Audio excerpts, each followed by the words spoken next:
Good morning, everybody. Welcome back to my humble little channel, the Retro Movie Zone. Good to have you all with me. Oh, fuck.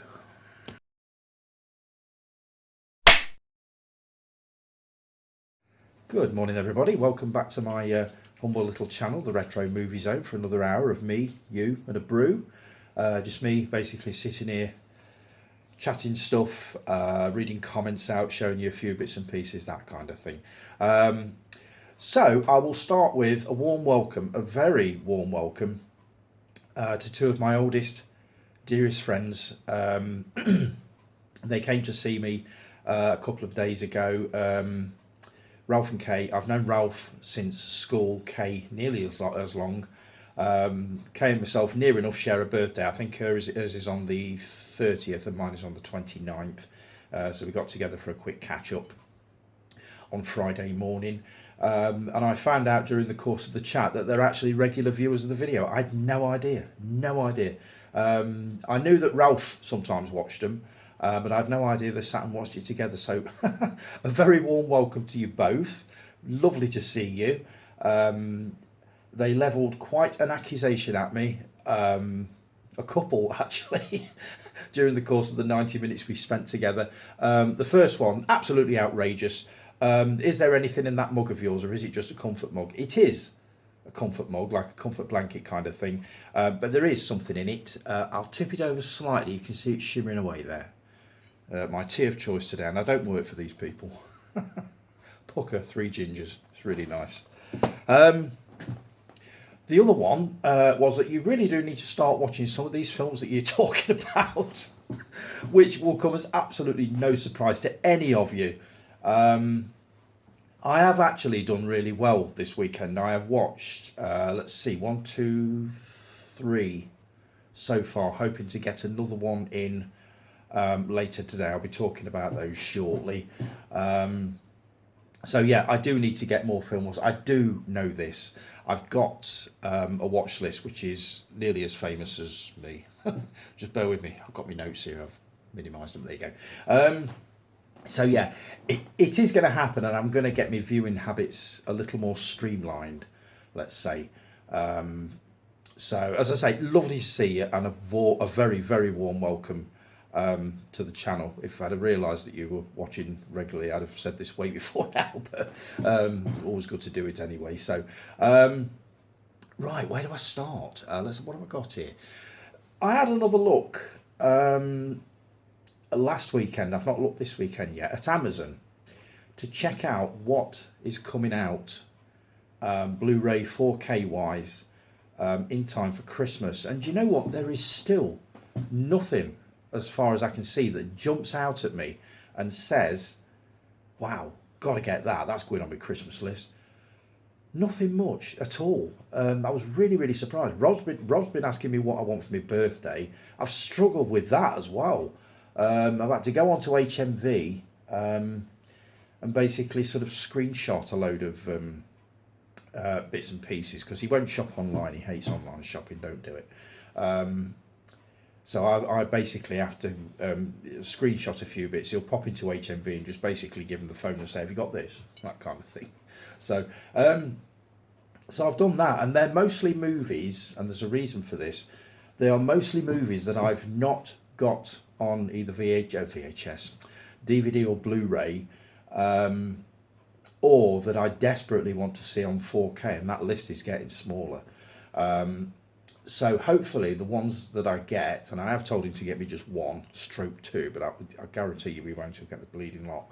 I will hopefully have some movies that I've not seen for many, many years, and that I haven't actually got on DVD or Blu-ray, because I am becoming a little more picky now about what I actually buy, especially 4Ks.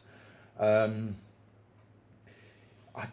just becoming a lot more selective. I want movies, and I'll be coming back onto this later on because Chris has got a couple of comments on this one.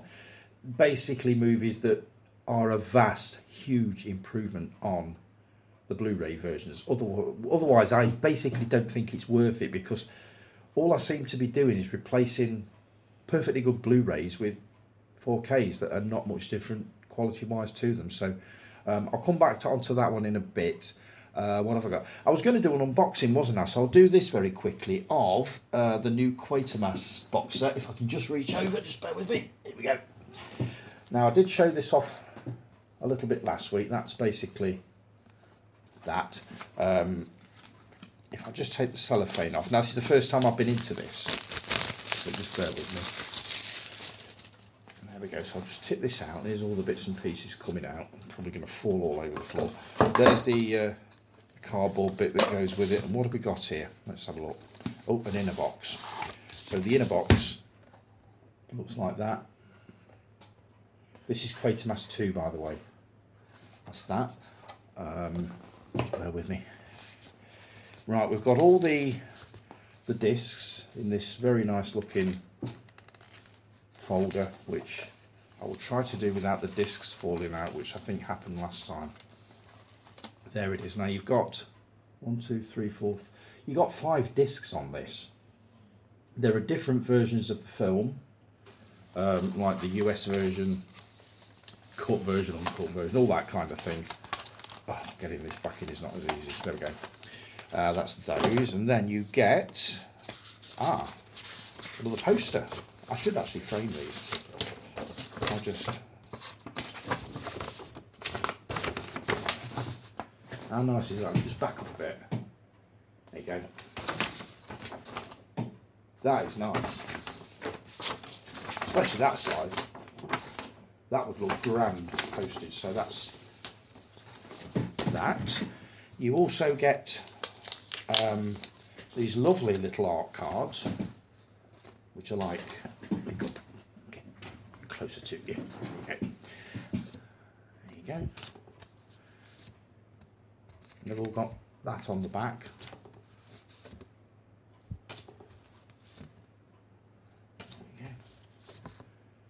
These are such good value. I know they're 60 quid, but if you're really into these films, you want the best possible edition that you can find.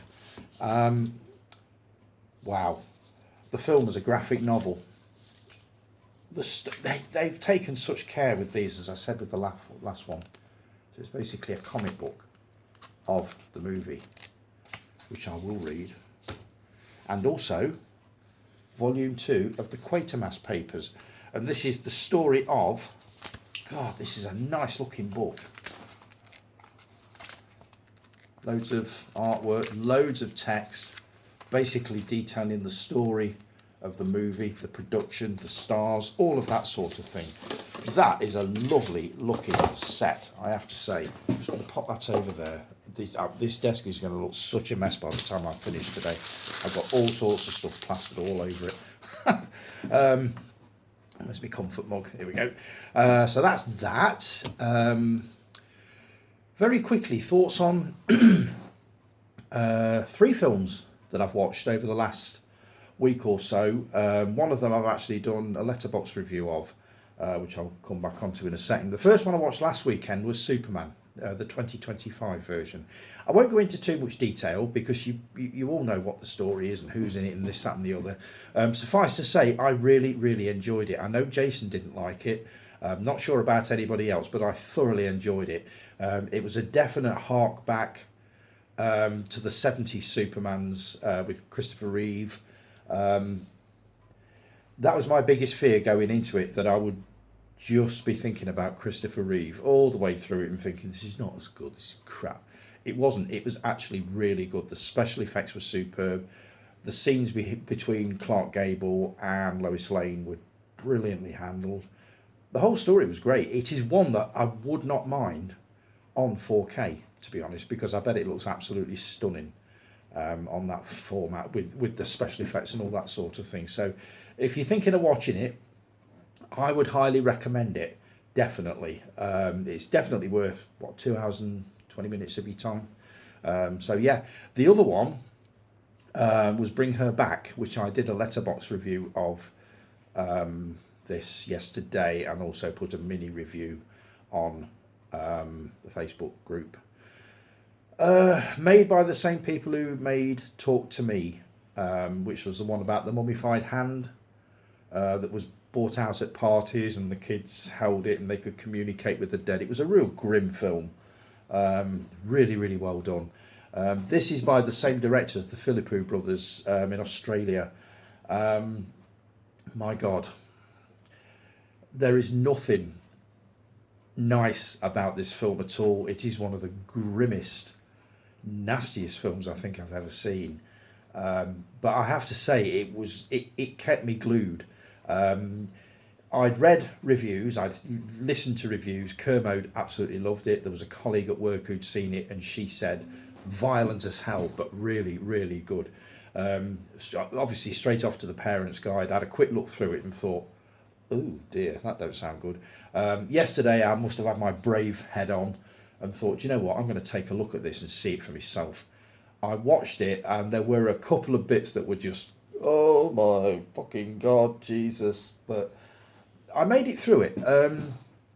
I didn't think I would. I thought I'd get to maybe the last act of the movie, which is supposed to be what is the worst.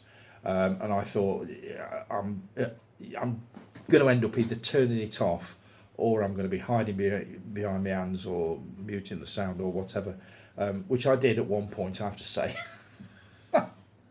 But overall, it's a cracking movie. And like I said in the review yesterday, there was a time when a lot of the best horror came out from like Japanese, Japan, Korea.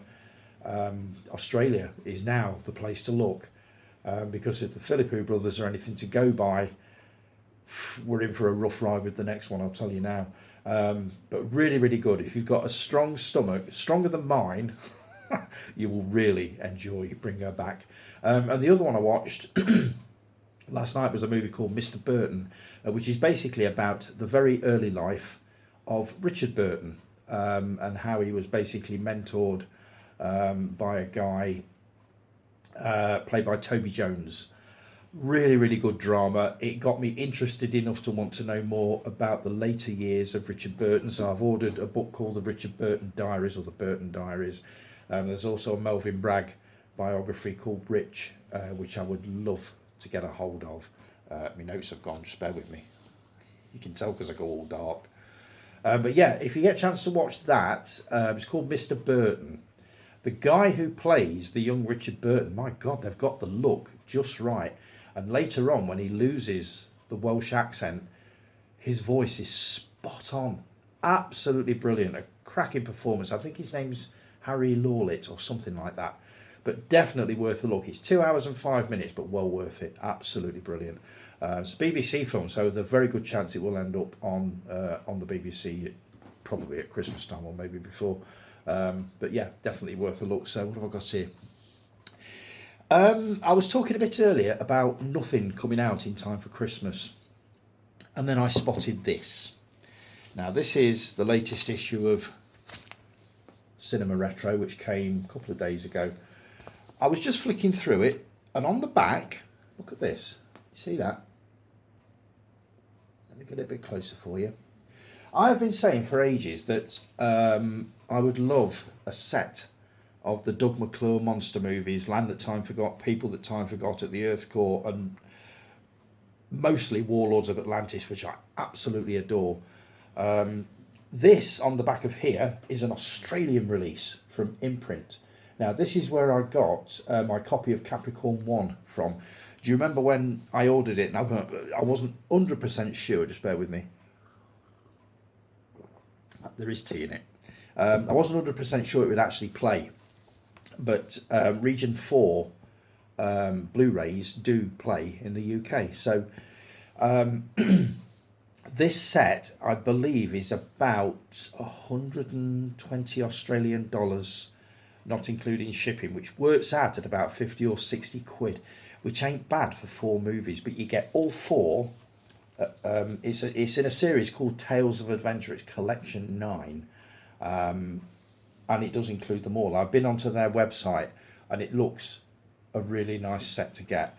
So I may just be tempted to order that. I think it's out in September, because I don't know whether it's going to get a UK release. Now I could hold on until the end of the year, because by then I will know, obviously, you know, Land That Time Forgot, I think, was 1975. So it was, if it was going to get a 50th anniversary release, it would be this year.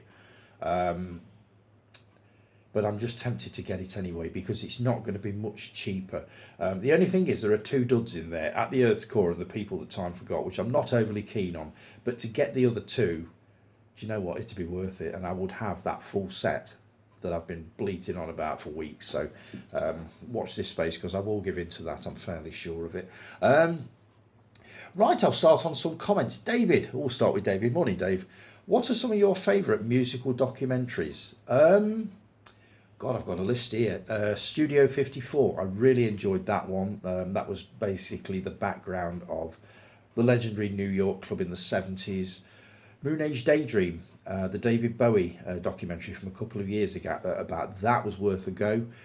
The Bee Gees, How Can You Mend a Broken Heart? I watched that on Sky Arts a couple of months ago. Thoroughly enjoyed it. It's a long documentary. It's about 2.5 hours, but well worth it. It takes you right the way from the beginning, all the way through to present day. It's sad really because I think there's only one left now. That's Barry. The other two passed away probably a few years ago now. Let It Be, the Beatles. So much a documentary. It was like a fly on the wall thing, but I enjoyed it, even though it was quite sad because you were basically watching a legendary band fall apart. Don't Look Back, the Bob Dylan on tour documentary. That was a good one. I've got them all here. Let's see, The Kids Are All Right, The Who. That was really good. That basically took you from the forming of the band right to the I think it goes up to the death of Keith Moon, but I'm not sure. I haven't seen it for some years, but I do remember enjoying it. I had that on VHS on the I can't remember, those hard plastic cases that used to, you only had to drop them and they'd break. Soul Boys of the Western World, which was the Spandau Ballet story, concentrating mostly on the court cases that they had to go through due to copyright issues, I think it was. The Sparks Brothers, Edgar Wright, that was amazing. And again, a long documentary, but well worth your time. Literally covers every single an album in order, all the concerts and that, really, really good. The Wham documentary on Netflix, that was good. And I also love the Sex Pistols documentaries that have been about for quite a while. The Filth and the Fury is my favourite. What was the others? The Great Rock and Roll Swindle. That was a good one. Not so much a documentary, a kind of a weird hybrid of sort of drama and documentary from 1979. I think it was kind of produced by the Sex Pistols and Malcolm McLaren, so it had a sort of a weird edge to it, but really, really good. Who Killed Nancy, which was a documentary on the supposed murder of Nancy Spungen, and Sid, which was a documentary on Sid Vicious. So I do love a good musical documentary. So yeah, that's some of the my favourites. Thoughts on Moonraker? I loved it. I absolutely loved it. I love all the Bond films apart from Quantum of Solace. Moonraker was a definite sort of nod to Star Wars, wasn't it? I think Star Wars was out in 77, Moonraker came out in 79. It was just glossy, good Bond type fun. Thoroughly enjoyed it. The baddie, what was his name? Hugo Drax. Can't remember the name of the chap who played him. Bad memory strikes again. But yeah, I enjoyed Moonraker. You usually watch it every time it's on. So yeah, absolutely. What are some of your favourite TV shows released by network? Okay, I've got some here. The other thing I was going to mention, Jason, you said we were talking about Spice World, the movie. I think it came up in one of yours movie threads, and you said that you'd spotted it on the display behind me. That's not Spice World. The one you've seen is that one, and it's not mine, honestly.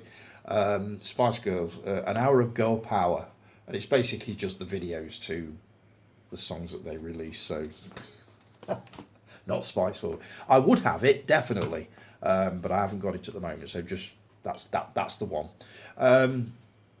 Network TV shows. Okay, let me just reach over. I've got some here. These are mostly compilations of kids shows that I remember for when I was at school. They bring back such happy memories of, lighter times, better times. And just to quickly run through these, I think Kay will enjoy this one. Tinger and Tucker. Now, I've not watched this yet. I only got it fairly recently. But if you're a fan of sort of 60s kids television, you will know Tinger and Tucker. They were in the same ilk as sort of Pinky and Perky, that kind of thing. But I used to love these as a kid. Absolutely loved them. When I was at school, I always used to run home to watch this, Shadows. This was basically an anthology series of ghost stories, supernatural things.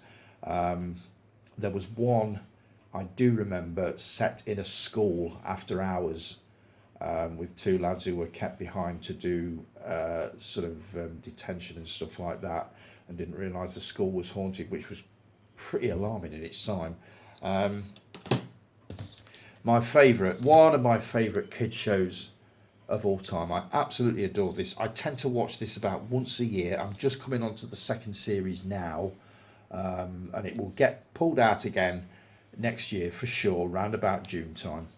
Catweasel. Don't know why, I just love it. I know a lot of these episodes word for word now.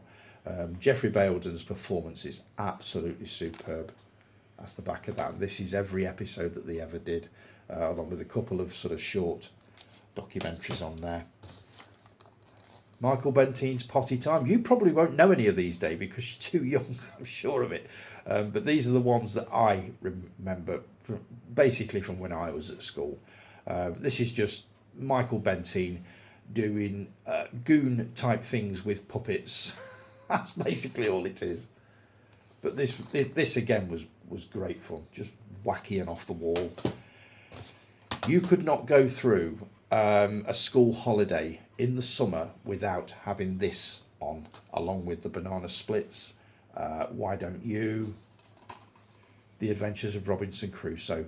I love this, not only for the series, the fact that it's in black and white, it's French, it's dubbed, but the soundtrack is absolutely amazing. And I do believe I've got it on CD somewhere behind me. I'll have to dig it out sometime. But every single summer holiday that I can remember when I was at school, from about 73 to 78, this would appear. This one was actually surprisingly violent for its time. Arthur of the Britons. This one starred Oliver Tobias, who went on to be the Stud, Jackie Collins the Stud, a few years later. And it was just basically a series about the life of King Arthur. Totally fictionalised, I'm fairly sure of that. But it was just really, really good, dramatic television for kids. This is when kids had proper dramas, and not just stupid bollocks like bloody Hollyoaks and all this shite that seem to watch nowadays. We had proper dramas and stuff that made you think, and that was one of them. One honourable mention I've got here, again, if you're around in the 60s and 70s, you would have seen these. How on earth did we ever survive the 60s and 70s without public information films?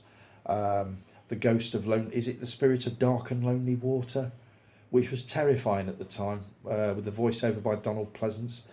These were just basically 30-second to 1 minute movies, showing you how not to do stuff and what to beware of. Things like putting carpets on waxed floors, mixing gloss paint and matte paint on ceiling tiles, on polystyrene ceiling tiles, that kind of thing. There were hundreds of them, and this is a 2-disc set. Again, I watch this several times of a year because you can just put it on, you can watch it for 20 minutes and you take it off and then put it on again, a couple of weeks later, and you'll see a whole load of different sort of films. But these were absolutely brilliant. Like I say, how we ever survived the 60s and 70s, I honestly don't know. A lot of these are very relevant today. You watch some of them and you think, why are we not making these things anymore? You know what I mean? Because they were just brilliant. So that is some of my favourite network shows, Dave. Let's see. Which celebrity death hit you the hardest and was on your mind for a while afterwards? I don't tend to think about them afterwards. and I'm not normally shocked, just surprised by some of them. Most of them were the young ones, because they were so young. And Heath Ledger, Brad Renfro, River Phoenix, also young, and had their whole futures just snatched away from them. Patrick Swayze, that was a sad one. Farrah Fawcett, she'd only just kind of broken away from the Charlie's Angels stuff to do cracking movies like The Burning Bed, Extremities.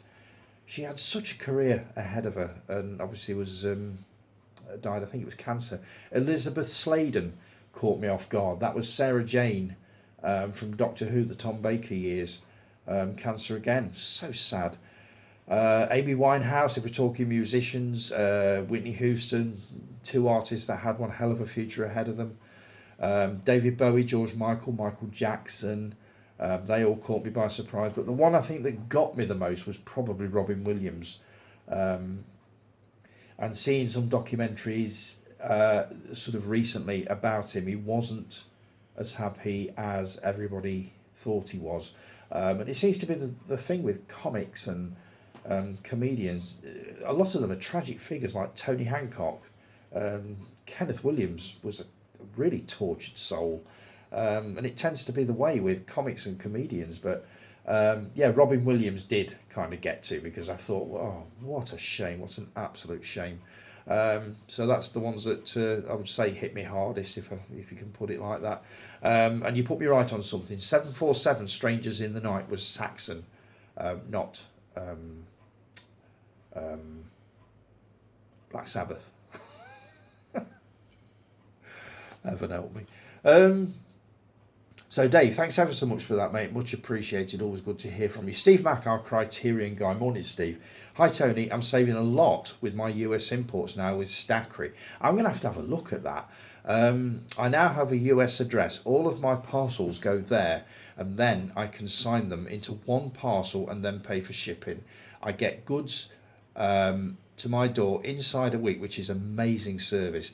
I've saved over £200 on import costs. Just need to keep the value of orders under £150 to avoid custom charges. I've fallen foul of that one a few times. But it means I can shop online with my favourite US retailers.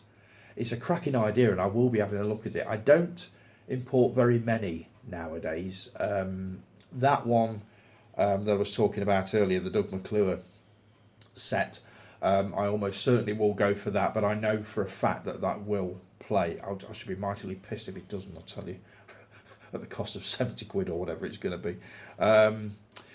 Let's see. Oh, you say it won't work for Imprint or Umbrella though, as they are Australian. I am a very happy collector. I think I would be if I was saving that kind of money, mate.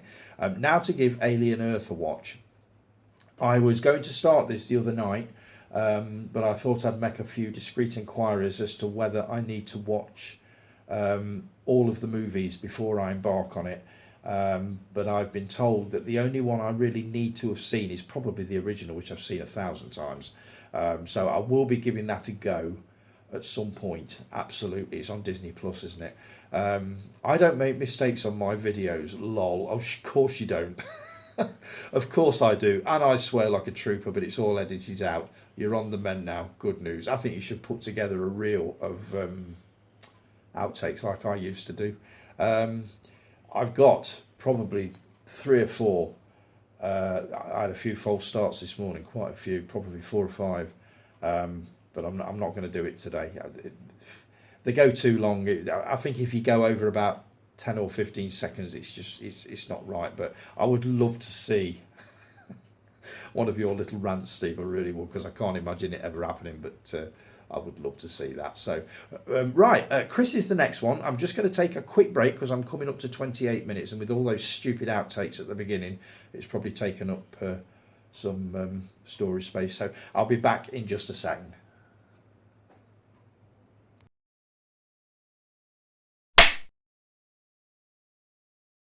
Good morning, everybody. Welcome back to my humble little channel, the Retro Movie Zone, for another hour of you, me, you. Me, you, and a brew. But basically me just sitting in. Oh, bollocks.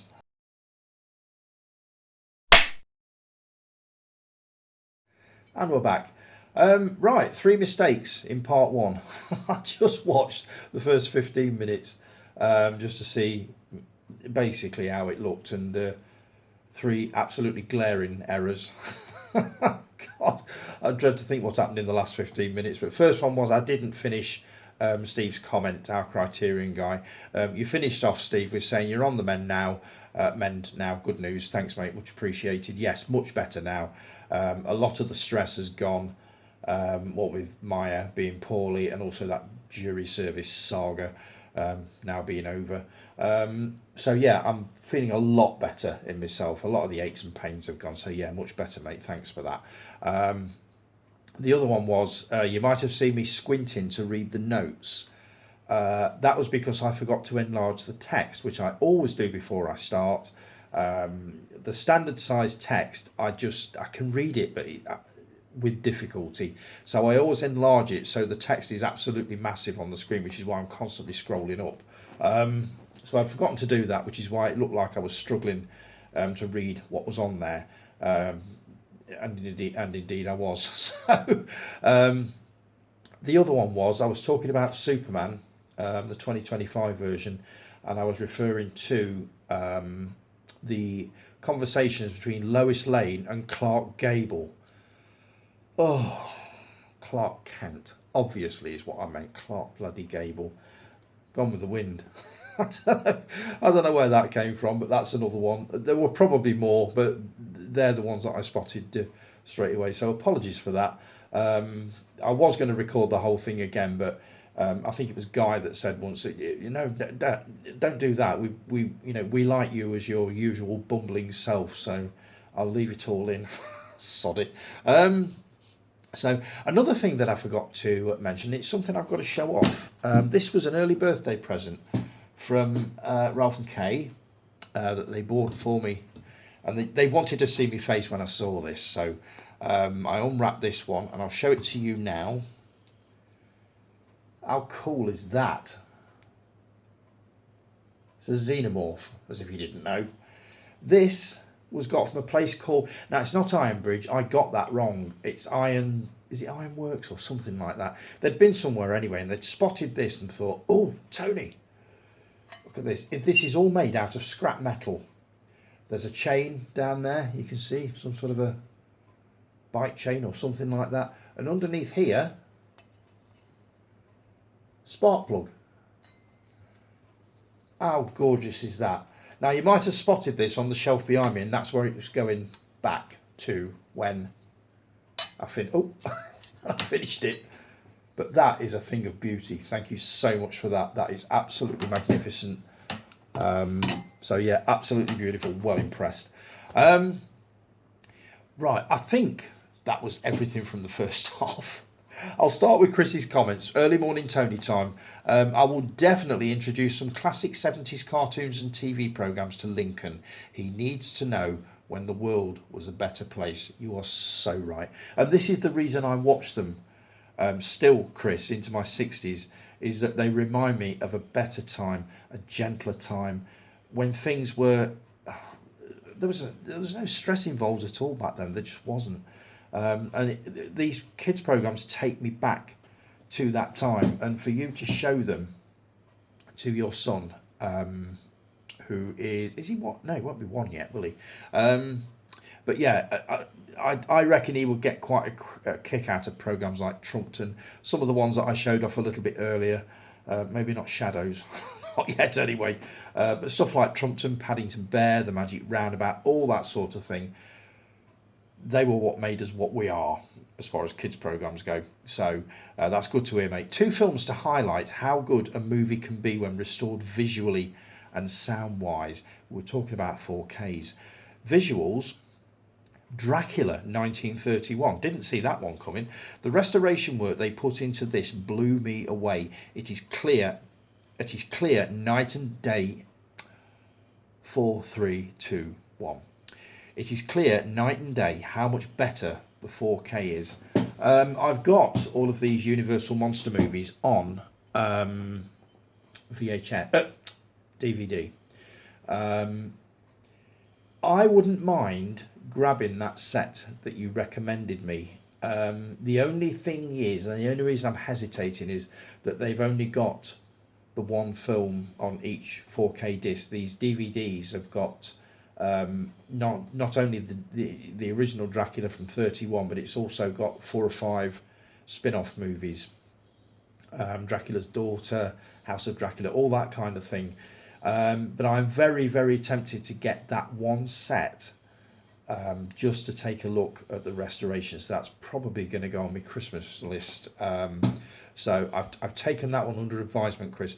Special mention is Spartacus from 1960. That is on my birthday list, so I'm hoping I do actually get that one, because I love Spartacus. I haven't seen it for years, but I do enjoy it. Audio, Top Gun Maverick. The jets zooming past your head is absolutely incredible. Plus, it's a great movie, so just improves it even more so. I've got Top Gun Maverick on 4K. I have watched it. My setup is not equipped with a soundbar or anything like that, so I've probably not got the best out of it sound wise, but I'm looking into it possibly in the future. So I will take another look at Top Gun Maverick when I've got that set up. So I watched Over the Top on 4K this week, and I was not disappointed. A little confused when I put the disc in and the menu popped up, as it was German. Luckily for me, I paid attention to one German class back in the 90s, so navigating it wasn't too much of a difficulty. I've had the same thing when I've imported the odd Blu-ray from Germany, because obviously they're region 2. You take one look at the menu and you think this is going to be pure guesswork, which is play and which is special features or whatever. So my heart goes out to you on that one, definitely. As for Over the Top, it's one Stallone film that I've never watched. I know it's set around the world of arm wrestling. Isn't he a truck driver or something like that? But listening to you talking about it the way you do, I will definitely be taking a look at it. Absolutely. I did watch the trailer and I thought, actually, that doesn't look bad. So leave that with me. The visuals of the movie were crisp, as you're able to see fibres on clothing and creases on people's skin, and with a nice bit of film grain too throughout to keep it feeling like you're watching a great movie. Yeah, 80s movies ain't the same without grain. They look too clean. So yeah, I totally get that. I watched with the very nice 5.1 audio track, although I heard the 2.0 or 2.0 is very punchy, bringing great atmosphere to the film. So I'll be watching again with this very soon. I have got the feeling this is being released in the UK. I am fairly sure I have seen on Amazon a version of that movie to be released on 4K. I'll take a look, and if it is, I might add that to my Christmas list, based on your review, because I get the feeling I quite like it. A Western will be watched this weekend. Now, you've tickled my lobes with some of your favourites. I had no idea I'd done that, but I look forward to that. I miss your little Western reviews on a Sunday, mate. Have an awesome fortnight and look forward to the next instalment. And you also sent me a link to that Universal Classic Monsters collection, and you put all the restorations are great. So leave that with me. At some point, I will give in to that. Always good to hear from you, Chris. Thanks ever so much for that, mate. Stuart. Morning, Stu. Morning, Tony, mate. Guilty as charged, Your Honour, as regards buying movies and not watching them. Oh, my God. I don't know what it is. I kept buying these things and buying them, and they just sit in stacks upstairs. I do need to get onto them, as I was pulled upon a couple of days ago. So, yes, I will be taking a look at those. And I've got here 10 movies. I don't know whether this is related to what you were saying or not, but I'm going to show them off anyway, because this is basically 10 movies that I bought based on other people's recommendations, that I don't think, not that I'm not going to enjoy them, but I think I'm going to have difficulty with them, as in violence or whatever. I'll just run through these quickly. It's either 10 or 11 here that I've not watched, but I don't think. Let's see how we go, shall we? Unbroken. Now, this is to do with Japanese prisoner of war camps, I believe. I don't do torture, so I think I'm going to have a bit of a difficulty with this one. But saying that, it's supposed to be a really, really good film. And the same with this one, The Railwayman, with Colin Firth and Nicole Kidman. I read the synopsis of this and thought, that sounds interesting, where actually the guy meets his captor from the war years when he was a prisoner of war in a Japanese camp.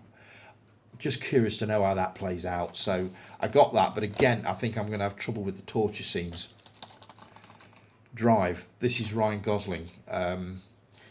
I don't know much about it, but as soon as I got it, I read the back. Let's see, featuring an astounding mix of high art, gruesome violence, black humour, and the slick, high-octane action. Let's concentrate on the violence, shall we? I mentioned this to a lady at work who's a huge Ryan Gosling fan, and she said straight away, I think you're going to have issues with that one. And I just said, yeah, but I've already bought it. She said, well, you might as well watch it then. So I will get round to it, but I get the feeling I'm going to have difficulties with that one. Weekend, my God. I was going through a French phase at one time. I was into all the new wave stuff, 400 Blows, Breathless, all that kind of thing. And this one came up. Same director, Jean-Luc Godard. And a lot of people have said they'd watched it and couldn't make any sense of it. And I thought, oh, that sounds intriguing. Must try that one. Watched it, and guess what? I couldn't make any bloody sense of it either. It's probably one of the few French films that I absolutely hated the first time I watched it. And for some reason, I've kept it because I thought at the time, I'm going to come back to that and have another go at it and see whether it makes any more sense. But whether I will or not is another matter. Waking Fright. Australian phase. I went through one of those as well. So I was watching movies like Walkabout, all that kind of thing, and this one came up as a classic Australian movie. I am going to have severe problems with the kangaroo cull that probably lasts a good 10 minutes in this. I've been warned about it, I've read reviews of it, and they've all said basically the same thing. The film itself is sheer brilliance, but anybody that has any problem with animal violence, that is not going to go down well. So that's another one I've shied away from. Another Australian movie that the lady at work I was talking about earlier said, it is quite violent. You do know that, don't you? And it was another of those, oh, I've already bought it now. So this is another one that I need to take in. There's something about Australian films, they're very, very raw as far as violence goes. It's nasty stuff. I remember seeing clips of a movie called Snowtown to do with the Snowtown murders, which I'd never heard of. But apparently that's gut-wrenching. So whether this is the same, I don't know. I'll let you know when I've actually watched it. Apocalypto. This is a Mel Gibson movie directed by him to do with the Mayan civilization.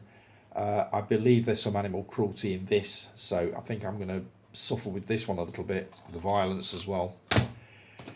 This one, I really, really want to watch this because it's part of a trilogy. I bought all three of them, and everybody's saying how brilliant it is. X. I know very little about it apart from a group of teens basically converge on a place in the country to make a blue movie, and they start getting picked off one by some sadistic killer. It's got excellent reviews, as have the two sequels, which I believe are called Pearl and Maxine. So I will take a look at this one, but I have been warned there are certain scenes in this that are pretty wince-inducing, so I have been warned. This is a DVD. I think this was recommended by Scott, Time Crimes. And he did warn me about this. He said it's a completely mind-bending film. It's one of those that you'll watch and it will not make much sense at all. I bought it and suddenly realised, oh, I don't really do mind-bending films, do I? But again, I'll take a look at it at some point, but I'm not holding much hope that that's going to stay in the collection. And the one movie that I've shied away from for years, this was recommended by Chris, The Passion of the Christ. I have read so much about this film. I've heard it's life-changing. I've heard the violence in it is basically scaled up to 11. It's subtitled. Uh, I don't know. There is something about this that just makes me think I'm not going to enjoy this one bit. There are two versions on here, and I think I've said this before. There is a strong uncut version, and there is a version where most of the stronger violence has been taken out. And as much as I would love to watch the cut version to save myself basically being like this, and I've actually been told that I do need to watch the uncut version. So this is another leave it with me. I will get me Braveheart Ed on again at some point soon, like I did yesterday when I watched Bring Her Back, and I probably will take that one on, but I will make sure that the remote control is very close by when I do it. So I'll just put these to the side. I'm hoping these don't flip out of me. Out there you go. So that, oh, the dog's going to go off on one. Hold your noise. I've heard quite enough out of you today. I'll just leave her to get out. She'll let herself out the back door. She actually goes up to the handle and there she goes. She's off. Thanks, Maya. Appreciate that. Well, we were on Stuart's comments. Yeah, I love the original Batman TV series. Just bonkers, but brilliant. Camp, colourful, funny, just really, really good. As close to the comic books as you would ever get, I reckon. Do you remember the TV series Space 1999? I loved it as a kid. Maya, give it a rest. Here she comes. Yes, you. I do remember it. I always remember thinking Space 1999 reminded me of those paperback sci-fi novels that you used to get in the 70s by people like Robert Heinlein, Heinlein or whatever it was, that kind of thing. They've got these very glossy, colourful covers of these sort of civilizations on other planets. And Space 1999 kind of reminded me of that. So yes, I do remember it. I absolutely loved it. What's your favourite retro sci-fi TV series from the good old days? See you in a few weeks, mate. I've got 3 here, and they're all from the works of Irwin Allen, who I just loved all of his series, The Time Tunnel, all that kind of thing. My 3 favourites have got to be Land of the Giants, just superb. This is the complete series.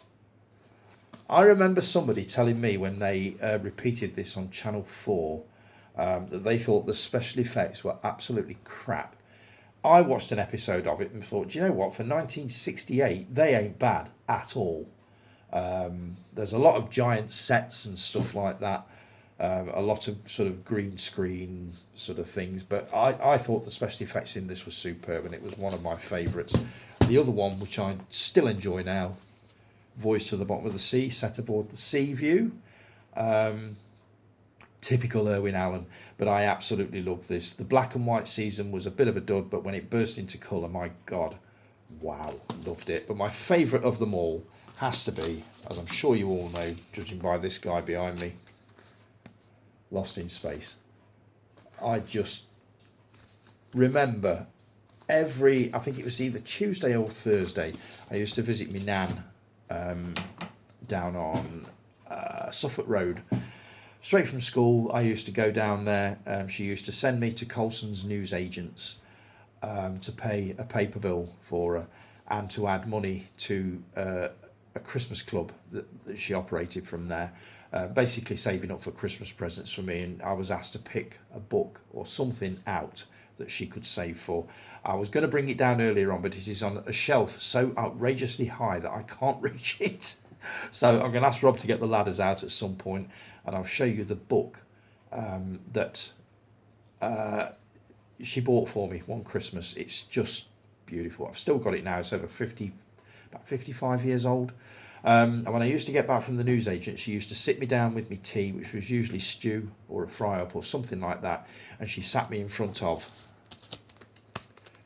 Lost in Space, which I absolutely loved and still loved. Yes, the special effects are rubbish, the acting's not the best, but who the bloody hell cares? It was just classic kids' TV back then as it was. So I will definitely class those as my favourite fantasy series. I've got more which I might show off in the coming weeks. Stuff like Supercar. Even watched a few episodes of Four Feather Falls, Thunderbirds, all the Jerry Anderson stuff, UFO. I've got quite a few, so leave that with me. So thanks for that, Stuart. Much appreciated. Mark. Morning, Mark.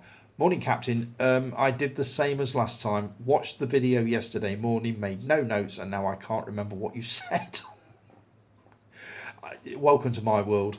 No, don't worry about it, mate. Honestly, like I've always said, if you miss one video, there's always another one in a couple of weeks. So, Rebirth, presumably that's Jurassic Park. Rebirth is a great film, but don't listen to Jason. The D-Rex is just a fat xenomorph who's had one too many Snickers. I'll try to bear that in mind when I watch it. It is another one that I do want to take in, but I'm not holding out much hope because I'm getting a little bored with dinosaurs. But you and Jason seem to like it, so I'm going to give it a go. So leave that with me. Same time in 2 weeks, and I will make notes this time. Please do. Look forward to hearing from you, Mark. Always good to hear from you, mate. Jason K. Ginger Ninja. Morning, Jay. Where are we? Good day, Tony. Good day, Jay. Glad to hear Maya is doing better. She's a lot better, mate, as you've just heard. She's back to her usual vocal self. So, yeah, she's doing really, really well. So, thanks for that. New James Bond. Rick Malin would 100% support that, or Henry Cavill. They will probably go for a no-namer or a newer actor so that there are no preconceived notions going into it. Plus, if the movie tanks, they can simply say, oh, it wasn't actually a James Bond film. Yeah, I can imagine that. Rick Malin as James Bond. Fuck. Where did that come from? How on earth would Rick play James Bond? I dread to think. It's an interesting idea, though. What do you reckon, Rick, if you're watching? It's not so much the woke as such, but the people who are constantly wanting things censored, redone, reduced, complaining about new and historical media. Fuck them. I couldn't have put it better myself. They just drive you mad. And like I say, it's not so much the wokeness. It's just these people who just keep banging on about it all the time. Oh, this is offensive. You can't say this. You can't say that. Load of bollocks. I had a conversation with Ralph and Kay about this on Friday. It got quite heated. We were all getting annoyed about certain things. You know my feelings on it. So obviously you do feel the same. Jay. So, also Sydney Sweeney. Still don't know what the big fuss is about her. Can't say I get it. I mean, I'm kind of familiar with her, but she's not an actress that sort of jumps out at me and thinks, I must watch that because she's in it. So I kind of get that. Wait, no comment from me. Did I miss it? Whoops. I can't remember. Probably did, but I don't know. The Running Man remake. It could be good. Unnecessary, but could be good if they didn't cast that twat waffle. Twat waffle, I like that. Glenn Powell. That's going to be my word of the week. Seriously ruins the idea of the movie. Plus, if you want what is essentially the new Running Man, watch Jackpot with Awkwafina, and John Cena. Same concept, pretty much. I'll have to have a look at that. I've not heard of that one. Awkwafina. Is that a name? Is it a name? I'll assume it's a name. Leave that with me. I'll have a look at that. Take care and enjoy the Train to Busan series. Also, you should check out The Sadness. Brutal, bloody, sadistic, but damn good. I checked out the trailer for The Sadness, and that was enough. My God, that looks really nasty. If I've got my brave head on one day, possibly. But I would definitely add that to the collection that I showed off earlier on of movies that I've been avoiding, like The Plague. The Sadness is probably one of them. But I have seen the trailer, and yes, it looks amazing, if a little horrible. So, thanks for that, Jay. Much appreciated, mate. Jason P. Morning, Jay. Loving, by the way, the new first impression thread. What movie did you watch that introduced you to me? Absolutely loving that one. I knew you weren't done. So, I forgot we were due a video, so it was a surprise. A nice one, I hope. Jury duty. So glad you got out of it, mate. I could tell you were really worried about it, and I could see you were panicking about the different scenarios. Actually, you could have asked your doctor for a letter to excuse you from it. I'd have been the same as you, mate. The jury bit wouldn't have bothered me. It would have been the driving to get to all these different places. I just thought they were taking the piss with it, especially when I got those 2 emails, basically saying that, you know, I might have to be off work for 6 weeks. You can't just what planet are these people living on? You can't just walk away from a job for 6 weeks, law or no law. And then to tell me that, you know, I could be required to serve in Stafford or Chesterfield. At that moment, I thought, no, you can piss off with that.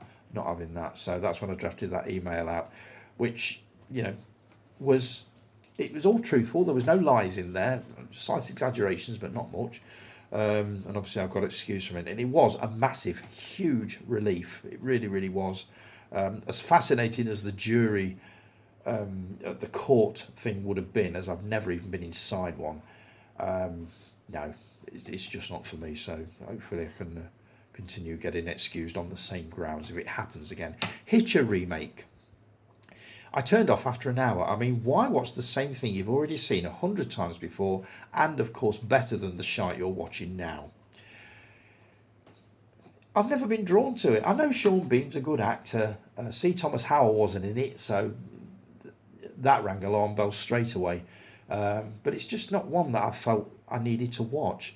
I did enjoy Hitcher 2. I've been waiting. I had no idea that even existed. I checked it out yesterday. And I will be having a look at that one because you said it's quite good.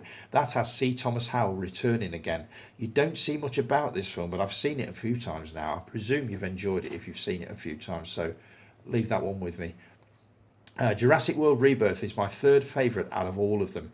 It's just different. It's more of an adventure film for the first hour, and the mutant dinosaur is brilliant. Not like a xenomorph, fat xenomorph with eating too many Snickers then. And there's a reason that it's mutant and looks. 4, 3, 2, 1. I really do need to draw this to a close. The mutant dinosaur is brilliant, and there's a reason that it's mutant. Fuck's sake, and the way it looks, the way it does. I should have changed that sentence. That's why I do it. Sometimes a sentence will just not read right, and I trip over every word on it. That's why I go through the comments, and sometimes I'll change the sentence to read slightly differently, but it means I can say it better, and that was one of them.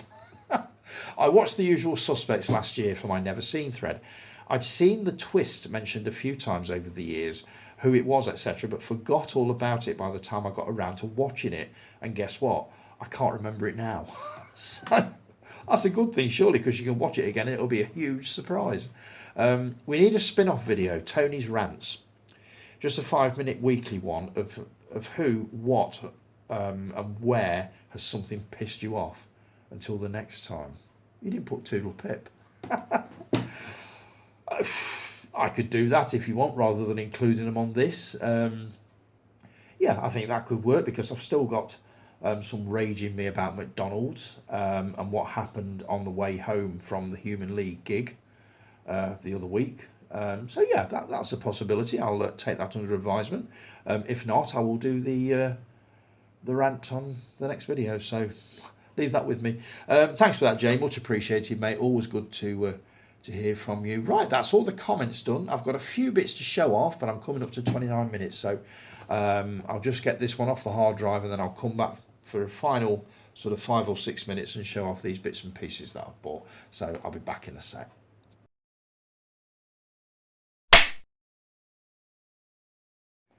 And we're back. Right, into the final stretch, guys. Nearly made the hour, not quite. This is only going to take 5 or 6 minutes. I've just got a few bits to show off that I've been buying this week. I'll start off with the magazines, as I always do. The latest issue of Cinema Retro, which is where I showed off that lovely Doug McClure box set that's coming out. There it is, an Australian release. I love this magazine. It's everything that the Retro Movie Zone sort of embodies. It's all just basically retro old cinema. Absolutely love it. See the latest issue of The Dark Side. got stories on, or articles on Frank Langella, who played Dracula in 1979. I love that version. It starred Laurence Olivier and Trevor Eve. There's also the Michael Carreras story, who was one of Hammer's gaffers. There's all sorts in there. I love reading the Blu-ray reviews in that, because a lot of them are sort of quite rare, sort of imported sort of horror movies and stuff like that you don't read about anywhere else. So I always enjoy reading that. The latest issue of Infinity, with an article I can't wait to get to grips with, Broken Bond, Timothy Dalton's Goldeneye. Obviously that never happened.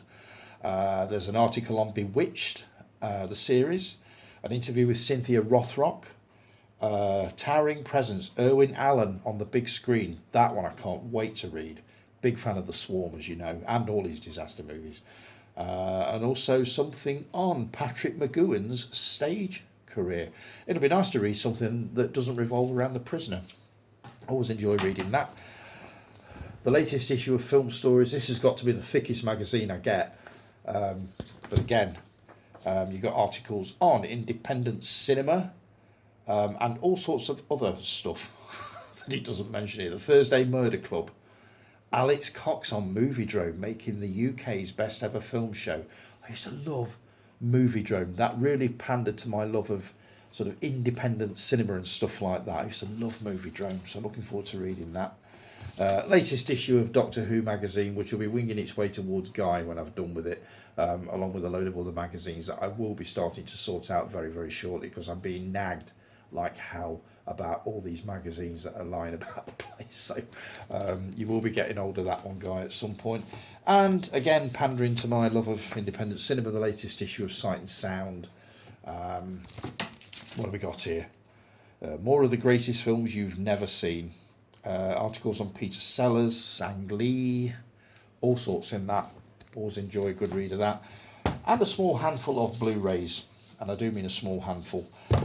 This one, I watched a podcast, Miss Violet's Deeper Darker podcast, a few weeks ago, to do with The Thing. And this, I basically realised that I'd not seen this one. I've seen, obviously, the Thing from 1982, I believe it was. Kurt Russell, classic. This came out in 2011. I don't think I've seen it. I can't remember, to be honest, but I saw this for about £3, so I thought, you know what, for the sake of that, I'll grab a copy. If I don't like it, off to the charity shop it goes. The final part of the Dollars trilogy, I now have them all on 4K. It doesn't say whether this has got the Blu-ray included with it, because if it hasn't, I'm going to have to hold on to the Blu-ray box set of the Dollars trilogy that I bought years ago, and just hold this onto this one as a sort of an extra. It doesn't say on the back here. All it mentions is the discs 3 and 4 extras, discs 1 and 2. Oh, it does say, yes, it is including the Blu-ray, so I will actually make sure of that. But you've also got a 162-minute international cut and the 179-minute extended cut. Really, really looking forward to going into that. I thoroughly enjoyed the Dollars trilogy. Only saw them for the first time, probably not last year, the year before, and thoroughly enjoyed them. And this was absolutely the best. So really looking forward to seeing what it looks like on 4K. These two were recommendations from Ollie, from Ollie Loves Film. He was talking about these, and I thought, this is a Robert Redford film I've never heard of. The Last Castle. Sorry you can't see this because the light's shining off the cellophane. It's not even out of it yet. Stars Robert Redford, James Gandolfini, who I believe was in The Sopranos. Mark Ruffalo, not familiar. But the way he talked about this, I mean, Robert Redford, you know you're getting a quality movie when you watch that, so that's the back of it. No idea what it's about. It's some kind of a prison drama, so looking forward to that one. And also this one, Season of the Witch. He recommended this one if you like sort of your medieval gruesome things, not too gruesome. This is Nicolas Cage and Ron Perlman. And this has actually got a 3D cover on it. I don't even know if you can see it through here. But I thought this was really clever. But the film itself, again, I know nothing about it apart from the fact it's set in medieval times. And it's the kind of thing I do usually enjoy, so I thought I'll take that one in. That's it, I'm done. Nearly an hour, but not quite. Thanks ever so much for joining me, guys. It's been a pleasure, as always. I'll be back again in a couple of weeks with more of the same. Please keep the comments and the questions coming in, because it's you guys that basically make this. Without you lot, this, as I've said before, would not exist. Me talking about what I've watched during the week and showing off a couple of bits will probably last about 15 minutes, if that. So this whole thing is pretty much reliant on you guys feeding me stuff to talk about. So, as I say, it's been a pleasure as per usual. Thanks ever so much for joining me. Have a brilliant couple of weeks, guys, and I'll be back again in 2 weeks. If I've forgotten anything, or if anybody thinks, oh, he's forgotten to read my thing out, or he's not answered my question, I do apologise. This will all slowly start to come together over the next few weeks, I promise you. So, as I say, thanks for joining me, guys, and I will see you all in a fortnight. Take care and have a brilliant 2 weeks. Take care. Ta-da.